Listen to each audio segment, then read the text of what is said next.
lastly, Sam, just in regards to your experience and your, all the knowledge that you have accumulated, are there any books that you would recommend for me to acquire and read? On the issue of church history? Yes, and church history and just in Christianity in general as well. That's difficult because you want to know what the core doctrines of the Christian faith happen to be. One good book to consult would be a dictionary of Christian beliefs. Hold on, let me find. But that one, it's simply an alphabetical listing of various topics and Bible references and church writers of the first 300 years and what they said about it. Here, let me show you what it is. A dictionary of early Christian beliefs.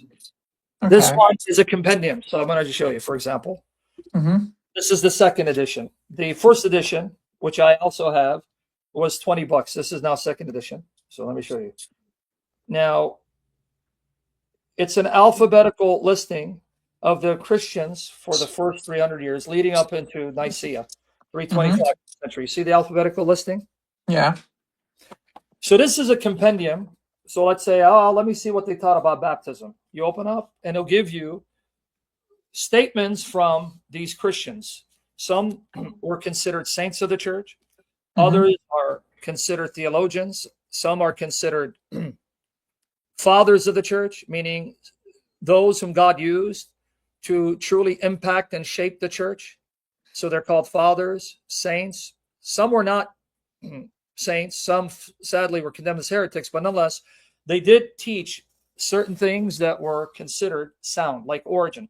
Anyway, you go through that, and it'll say, what did they teach about baptism? Oh, really? What did they teach about marriage? What did they teach about abortion? What did they teach about resurrection? So this is a good book to start with, but this is not, it's not systematized, meaning it doesn't tell you, here's what the faith is. Here's how I know what the faith is. Here's what you're supposed to believe. Here's what you're supposed to do. That's not the goal. This is simply a compendium. So if you want to know, what did they talk about abortion? You go look, abortion. What did they say about the Trinity? What did they say about baptism? What did they say about death and the afterlife? This is the book for you. Okay. But at the same time, you can read something online. It's an early Christian manual. So I'm going to get you the link. Yeah. It's called the Didache. We have a later work, Didascalia, that was based on this, but it's not identical. So here is a website where the early Christian writings have been translated, and they're available online for free. So I'm sending you the link in private chat. So when you get off your phone, when you're off, try to click on it, save it. But here's what's good about it. You can go here and start reading their writings and learn directly from them. And so where you would begin is the Didache. Why? The Didache is 16 chapters. It's written within the first century, when at least some of the apostles were still alive. John, the apostle, would have been alive.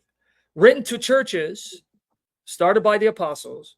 This is a manual of practice. Things you're supposed to do, things you're supposed to avoid, how to fast, how to pray, how to celebrate the Eucharist, what to do when you gather at church. So this will give you an idea of how the early church was developing and what they were supposed to do, not simply believe. It's orthopraxy, meaning a guide to practice. What sins they avoid, what virtues they cultivate, how they were to pray, how they were to fast, right? For example, it tells you 3 times a day, repeat the Lord's Prayer. Our Father art in heaven, hallowed be thy name. That's chapter 8. And then it says fast Wednesdays and Fridays. And then it tells you every Lord's Day, Sunday, celebrate the Eucharist, but make sure you confess your sin so you don't defile your sacrifice. So there's confession of sin. For example, right here, it tells you 3 times a day, you say, our Father art in heaven, hallowed be thy name. Right there, right?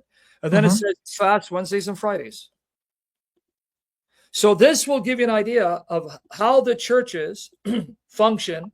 What were some of the practices that were developing? Now, development continued, but this is what we call the nascent church. the church in its infancy, its beginning stages, and it's starting to develop, right? Makes Under sense. the auspices of the apostles, right? Yeah. So you read that. I gave you the link in private. And then also start reading the 7 letters of Ignatius.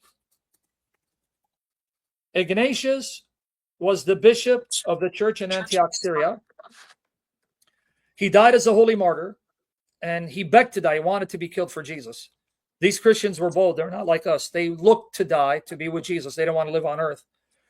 He was trained by the apostles. He knew the apostles, was trained by them. He met Peter, Paul, John, and he writes 7 letters that gives you an idea of the church, its structure, some of its beliefs, some of its practices, and all throughout his letters, he confirms the Trinity. Okay. He confirms the Trinity. Dana, you got to get out of here because you're too stupid to be here. Dana, get out of here. He confirms the Trinity. You want me there? Yeah. He'll tell you Jesus is God Almighty, timeless, has no beginning, no end. He's the Son of God, the virgin-born Son of Mary. He is not the Father, and he's not the Spirit. So he's affirming the Trinity, meaning he learned it from the apostles. Okay. So begin with that.